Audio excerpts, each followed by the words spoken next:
Silakan duduk, Bapak Ibu Saudara.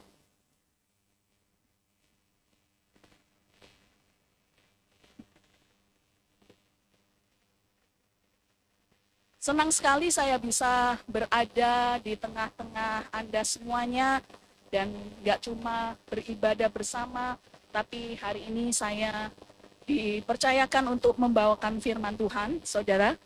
Dan saya berdoa, sungguh-sungguh saya berdoa bahwa pagi ini Anda pulang membawa sesuatu yang bisa Anda terapkan di kehidupan Anda sehari-hari. Hari ini firman Tuhan saya berikan judul Better Than Yourself. Atau dalam bahasa Indonesianya lebih baik dari diri Anda. Finding joy tetap dalam tema besarnya, menemukan sukacita waktu kita memberi kehidupan kita kepada orang lain. Waktu kita memberi hidup kita bagi orang lain, saudara. Nah, saya mau bertanya, jika saya bertanya hari ini kepada Anda, saudara-saudara semua di tempat ini, tujuan hidup Anda ini untuk apa? Pertama, untuk dilayani kah? Atau untuk melayani? Apa jawaban Anda? Untuk melayani? Siapa di sini yang tujuannya aku harus dilayani? Angkat tangan. Gak ada ya. Saya rasa kita semua punya jawaban yang sama. Yaitu tujuan hidupku adalah untuk melayani. Tapi waktu pertanyaan saya berikutnya, waktu tawaran untuk melayani datang kepada Anda. Apakah Anda say yes, siap gerak? Seperti kata Pastor Victa beberapa waktu lalu. Apakah Anda langsung bersedia? Ataukah Anda berpikir hal-hal yang berikut ini? Kenapa aku harus melayani? Apa sih untungnya melayani buat aku? Dapat apa aku dari pelayanan?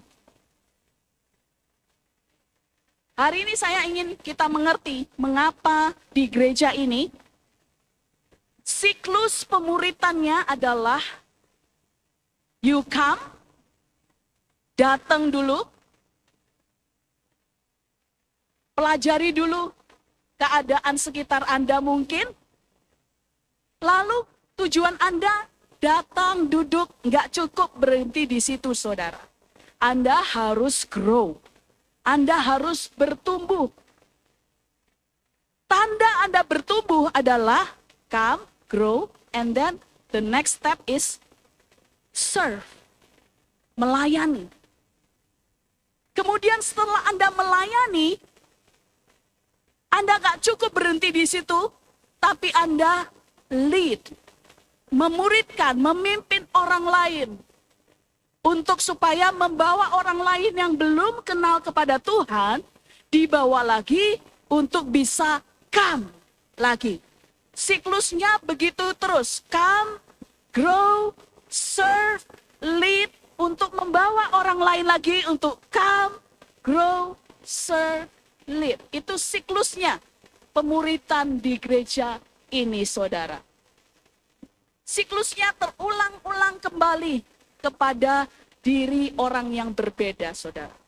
Nah, pertanyaan saya, kenapa sih at least di gereja ini kita di-encourage untuk melayani?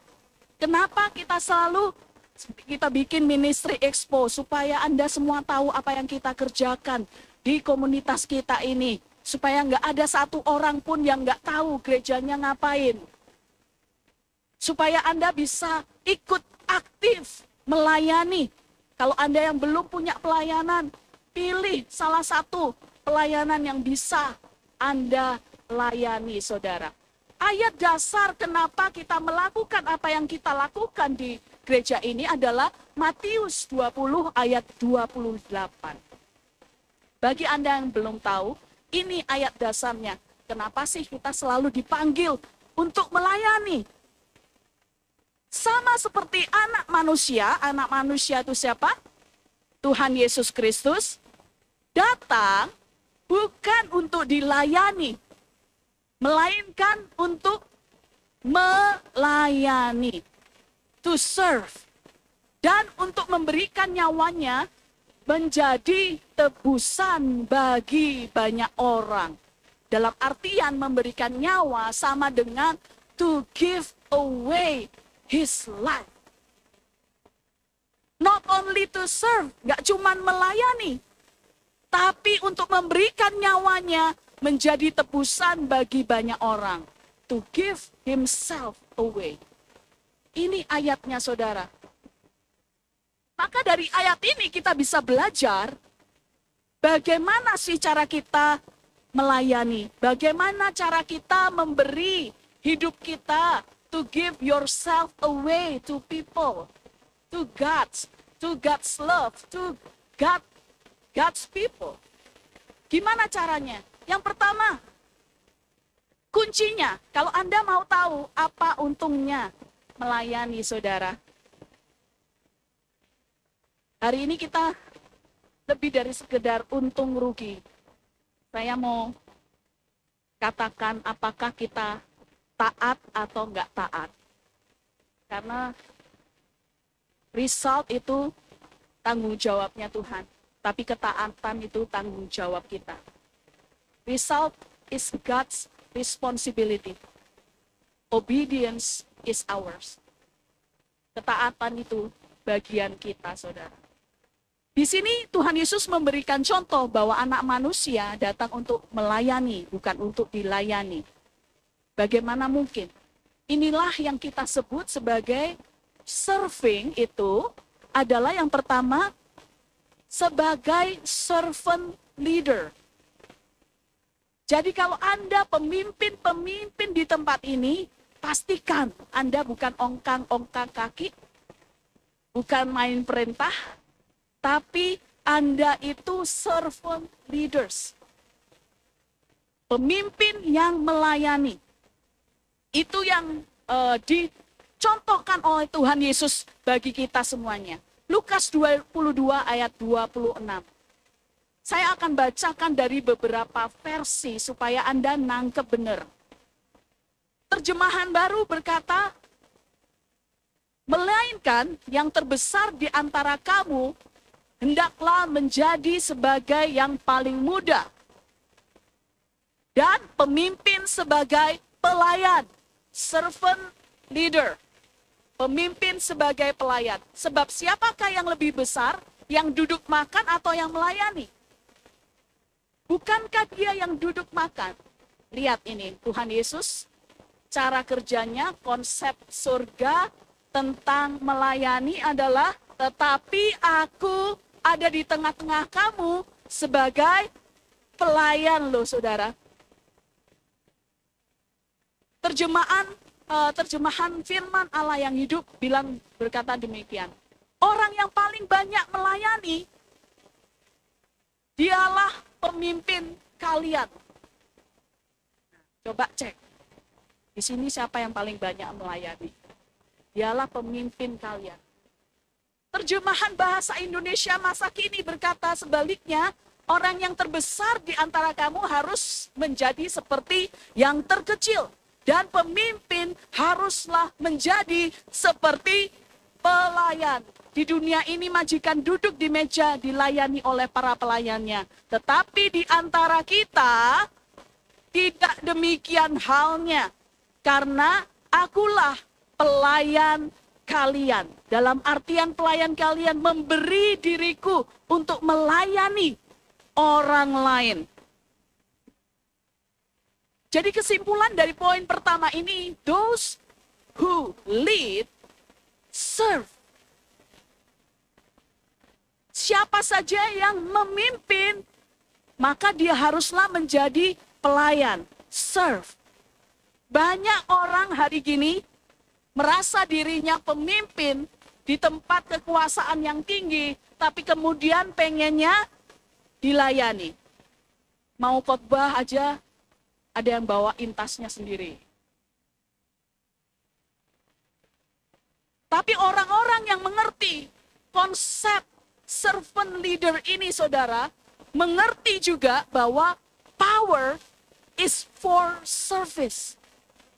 Kekuasaan itu, kuasa diberikan kepada Anda dan saya, gunanya untuk apa? Melayani orang lain, menjawab kebutuhan orang lain. Power is for service. Apakah saudara hari ini dipercayakan kedudukan dimanapun, gak harus di gereja, mungkin di tempat kerja, mungkin di bisnis Anda, mungkin Anda punya kedudukan yang bukan seperti karyawan biasa lainnya. Apakah Anda pakai kuasa yang Anda miliki untuk melayani orang lain atau tidak? Saya nggak minta Anda angkat tangan, tapi saya harap di dalam diri Anda mulai bergerak sesuatu yang adalah dari Roh Kudus untuk berkata-kata dalam diri Anda. Yang kedua, serving itu berarti kita mau jadi pelayan. Yang kedua, serving atau to give yourself away itu berdasarkan kasih dan ucapan terima kasih kita, syukur kita kepada Tuhan. Bukan untuk impress others, bukan untuk impress people. Tapi kita melakukan segala pelayanan kita di gereja ini.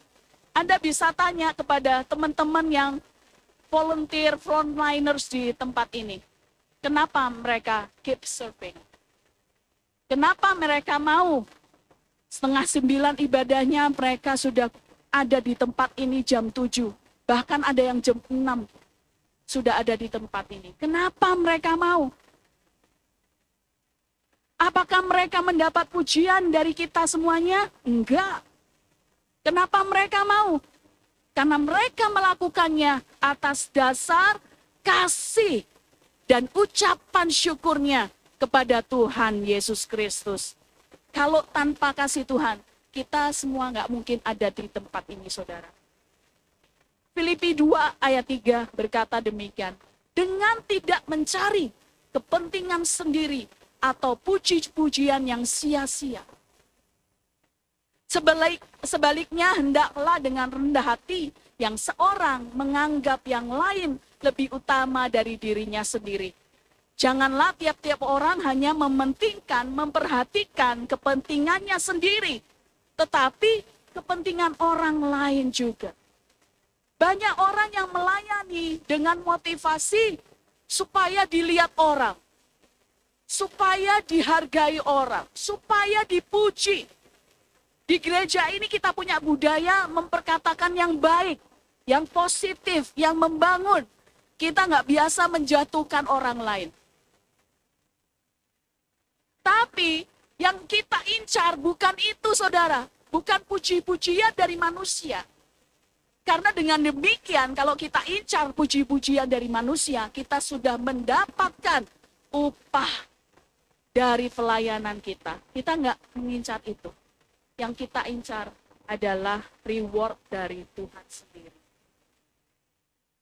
Tanpa kita harus incar ini, incar itu, tapi Tuhan sendiri yang akan memberikan reward-nya kepada saudara dan saya. Don't try to impress others. Ayatnya lebih jelas lagi di bahasa Inggrisnya. Don't be selfish. Don't try. Don't even try to impress others. Yang ada, kalau Anda ngejar pujian dari manusia, yang ada kekecewaan, saudara. Yang ada Anda merasa kalau tidak dipuji, wah, nggak ada yang memperhatikan kerjaanku. Wah, nggak ada yang merasa kerjaanku ini penting. Wah, demikian, demikian, dan demikian. Jangan sekali-sekali cari pujian dari manusia, saudara. Your reward comes from the Lord. Poin yang ketiga, kita melayani, give ourselves away, dengan pemikiran bahwa other people can do what we cannot do. Orang lain bisa melakukan apa apa yang kita tidak bisa lakukan. Siapa yang percaya ini?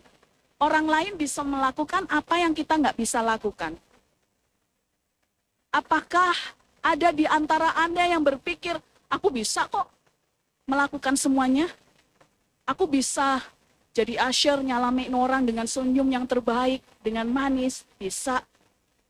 Terus aku bisa juga mimpin pujian, mimpin penyembahan, kemudian menyanyi dengan baik sampai orang termehek-mehek. Bisa kok aku, bisa. Terus aku bisa juga berkhotbah, menyampaikan firman Tuhan untuk membangun kehidupan jemaat, bisa. Terus aku bisa juga bikin slide, bisa mungkin. Tapi tahukah Anda, nggak ada orang yang sempurna. Tidak ada satu orang pun yang bisa melakukan semuanya. Mungkin saya bisa melakukan beberapa hal yang saya sebutkan tadi, tapi saya nggak pinter bikin slide. Untuk itu kita perlu orang lain yang melayani di bidang yang kita nggak bisa, saudara. Lalu kalau setiap orang punya kemampuan lebih dari orang lain, kenapa kita harus cari pujian dari manusia? Karena setiap orang berarti punya hal yang layak untuk dipuji dalam diri mereka. Karena other people can do what we cannot do. Kebanyakan orang berpikir dirinya yang paling benar, orang lain semua salah. Banyak orang berpikir dirinya yang paling pinter, yang paling rendah hati, paling semua-muanya. Mari kita belajar berpikir bahwa orang lain bisa melakukan apa yang kita nggak bisa lakukan. Ayatnya Filipi 2 ayat 3, bagian yang berikutnya. Be humble. Be humble, thinking of others as better than yourself. Artinya adalah rendah hatilah. Berpikirlah bahwa orang lain itu lebih baik daripada dirimu sendiri. Thinking of others as better than yourself. Kalau orang yang rendah hati berpikirnya, orang lain bisa melakukan hal yang aku nggak bisa lakukan. Contoh paling gampang. Wilson masih muda, tapi kemampuannya, dance-nya, wah, luar biasa. Ya, saya nggak bisa suruh nari seperti itu. Kemudian teman-teman production di belakang. Wah, pengetahuannya tentang teknologi luar biasa. Saya minta apa bisa dikerjakan gitu ya. Sampai saya amazed. Wah, orang-orang ini lebih baik daripada saya dalam hal bla bla bla. Apakah Anda pernah berpikir bahwa bukan hanya kepentingan Anda sendiri yang perlu diperhatikan, tapi pikirkan juga kepentingan orang lain. Seringkali orang nggak mau melayani karena takut terlibat dalam konflik. Males, aku sudah pernah melayani dan hasilnya nggak enak. Melayani itu pasti nanti ada crash sama teman pelayan Tuhan. Nggak mau tersakiti untuk yang kesekian kalinya. Gitu ya. Kenapa dulu kamu pelayanan? Ya pastor. Terus sekarang nggak melayani? Nggak pastor. Saya memilih untuk biasa-biasa aja sama Tuhan. Hanya karena dia nggak mau tersakiti untuk yang kesekian kali. Mending aku biasa-biasa aja sama Tuhan, sama orang-orang. Cool-cool aja selama dia kagak nyenggol gue nggak nyenggol dia, kita aman, lapis gitu ya.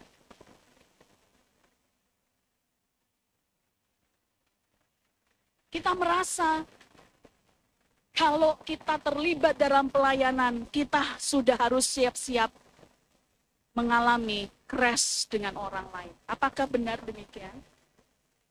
Benar, saudara. Karena apa? Dalam Amsal pasal 27 ayat 17, nggak ada di slide, tapi saya bacakan.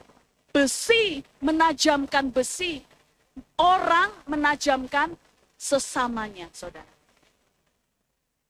Bagaimana kita bisa dilatih untuk menjadi lebih dewasa kalau kita nggak pernah menghadapi yang namanya crash sama sesama pelayan Tuhan. Tanya teman-teman di sini. Dari sekian ratus orang yang volunteer frontliners, apakah benar nggak ada masalah antara satu pelayan Tuhan dengan pelayan Tuhan yang lain? Hah? Ada? Nggak ada. Pasti ada. Tapi kalau Anda mau ditajamkan, Anda mau dipakai lebih tajam lagi untuk Tuhan, keperluan Tuhan, Anda nggak bisa tuh menghindar dari yang namanya crash. Nggak bisa Anda menghindar, aku duduk diam aja di rumah. Pasti juga crash sama seseorang. Yang enek lihat Anda, ngapain sih orang ini diam aja di rumah.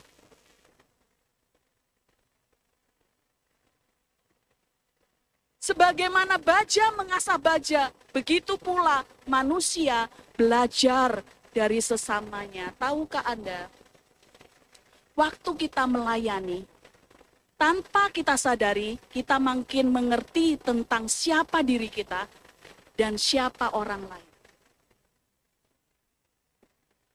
Akan dibukakan, karena pada saat melayani, kita kadang di special ops, kita perlu waktu yang cepat.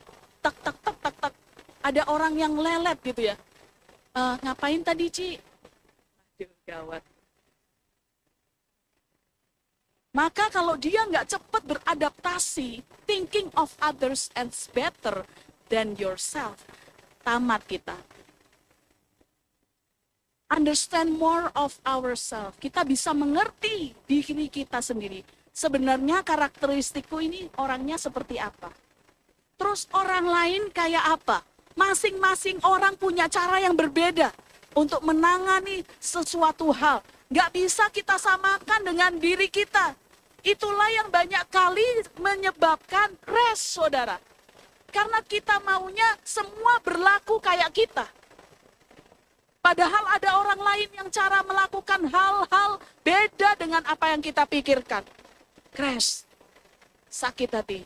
Terus akhirnya yang keluar adalah,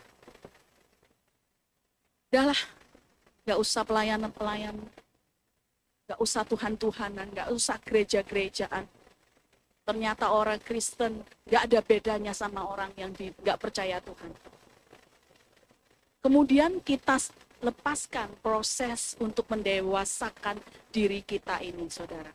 Tahukah Anda, setiap masalah yang terjadi dalam pelayanan Anda kepada orang lain, siapapun juga, itu adalah proses belajar untuk kita makin naik tingkat, makin naik lebih tinggi lagi, makin dewasa dalam pemahaman kita tentang pelayanan, saudara. Asalkan Anda nggak menyerah dan serahkan proses itu berjalan bersama dengan kekuatan Tuhan, bukan kekuatan kita sendiri. Pasti kita akan mampu melakukannya, saudara. Apakah ada di sini yang mungkin dalam pelayanan pernah crash sama teman-temannya?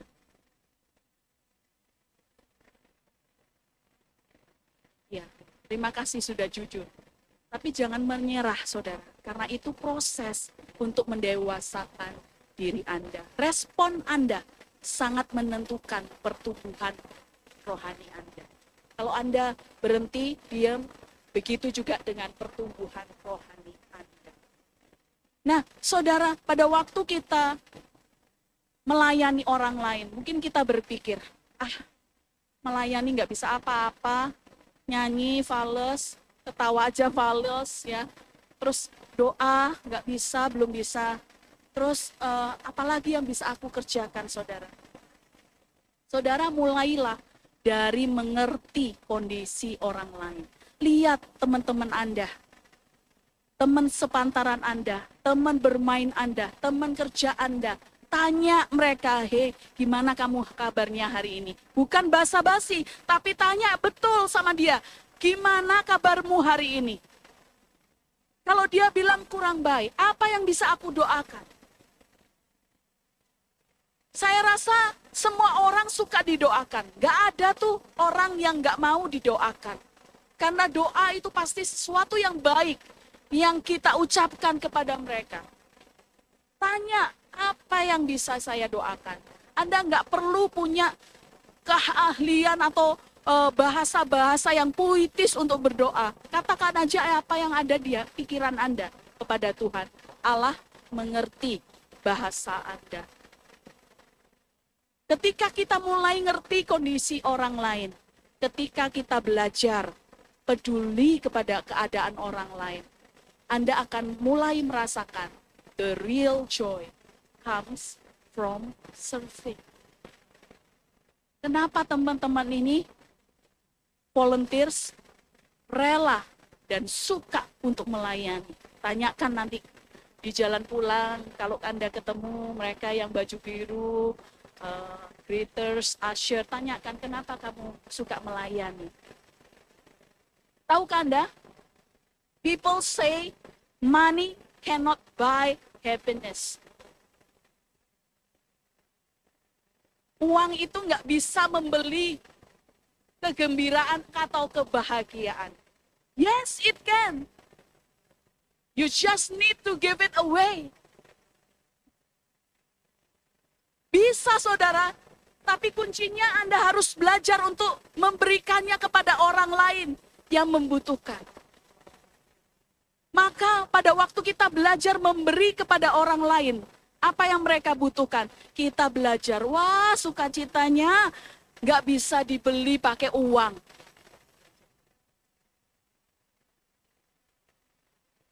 Bukan berapa banyaknya uang yang Anda punya di account Anda hari ini.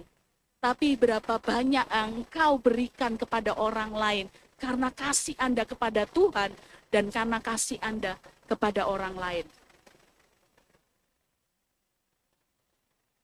Ketika kita melayani, kita memberi waktu kita.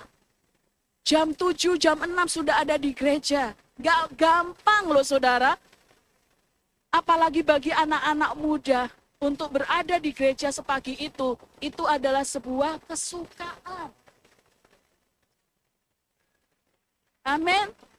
Kesukaan. Saya nggak ngomong itu pengorbanan. Karena waktu kita memberi untuk Tuhan, kita tidak sedang berkorban. Kita melakukan apa yang kita sukai, saudara. Kita korban waktu, menyediakan waktu, memberi waktu, menyediakan. Kemudian kita spend energi juga. Anak-anak son, maju, mundur, kayak serikaan. Kalau minggu pagi. Ya, kita memberikan apa sumber daya yang kita bisa. Resources, life, kehidupan kita berikan. And still, we cannot pay back what God has given us. Walaupun kita sudah melakukan banyak hal, jangan pikir kita bisa mengembalikan kepada Tuhan apa yang Dia sudah berikan kepada kita. Pelayanan itu sebuah kehormatan, bukan pengorbanan, saudara. Kalau Anda bisa melayani, it's an honor. It's an honor, not a sacrifice. Pengorbanan kita nggak bisa dibandingkan dengan pengorbanan Tuhan Yesus Kristus di atas kayu salib. Pernahkah Anda melayani di gereja terus diminta untuk salibkan dirimu?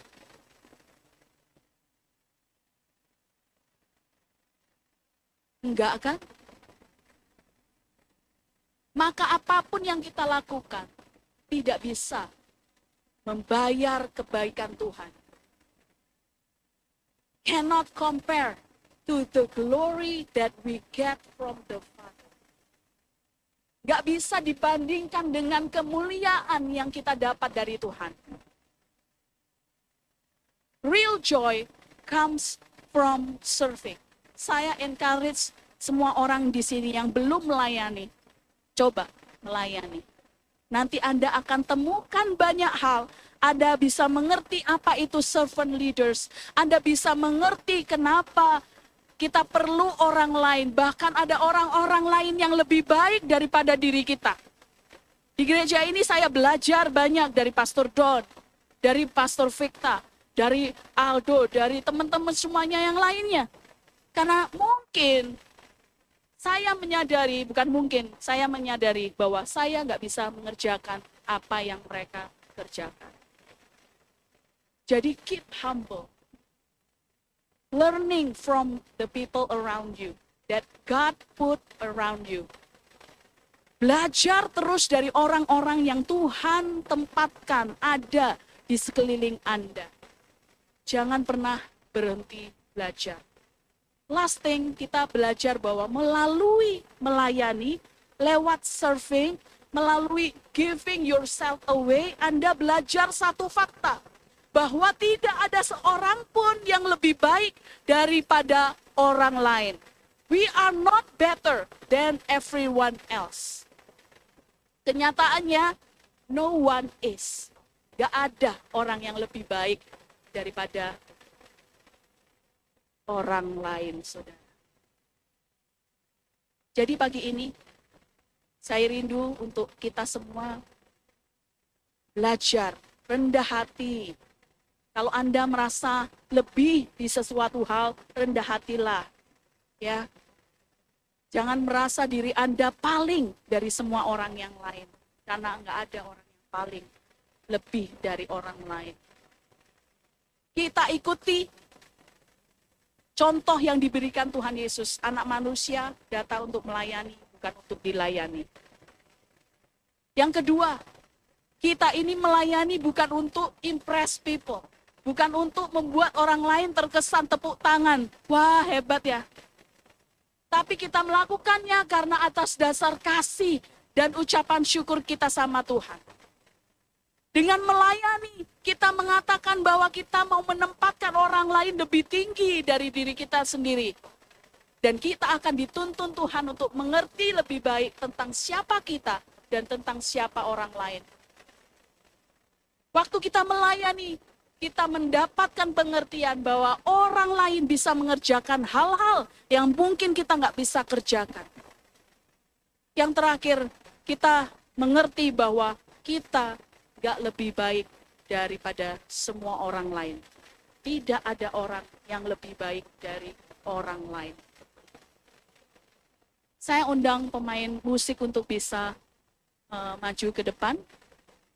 Pemain musik untuk bisa maju ke depan. Tahukah Anda, satu pribadi yang better than all of us adalah Tuhan Yesus Kristus. The one person better than all of us is Jesus. Pagi hari ini, saya mau kita lihat, benarkah Tuhan Yesus itu lebih baik daripada kita semua? Filipi 2 ayat 6-8. Yesus adalah Tuhan. Tetapi walaupun dia Tuhan, dia tidak memandang kesetaraan dengan Allah sebagai sesuatu yang harus dipertahankan. Dia memberikan segala macam kemuliaan.